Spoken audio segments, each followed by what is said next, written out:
ما تبهرجيش في العزومات علشان رمضان السنة دي مش زي اللي فات. ايه ده؟ لحم وفراخ وحمام؟ ايه ده كله صحيح؟ هو احنا مش هنفطر بكره ولا ايه؟ العزومة اللي كانت ب 300 السنة اللي فاتت هتكلفك 2500 السنة دي. وبعدين شهر رمضان شهر العبادة مش شهر العزومات والفشخرة، وربنا فرض علينا الصيام علشان نحس بالفقير اللي مش متاح ليه الأكل طول الوقت. وليه بقى بنعمل عزومات بالألافات ونتفشخر بيها؟ ومش بس كده، ده لازم لو حماتي عزمتني تاني يوم أعزمها وأعلي على عزومتها وأزود فيها صنف والتاني بالشيء الفلاني. وحماتي مش أحسن من أمي طبعا، وهاجي تالت يوم أعزم أمي وأزود في العزومة دي عن اللي قبلها، ودايرة بتلف على كل العيلة والصحاب، وكل يوم بيفيد أكل قد كده.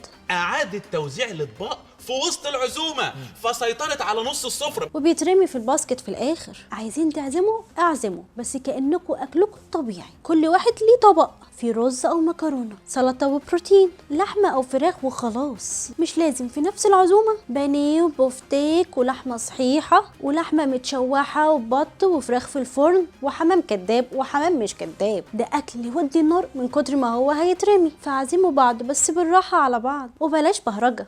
انا نرمين لطفي، وده بيتك ومطرحك.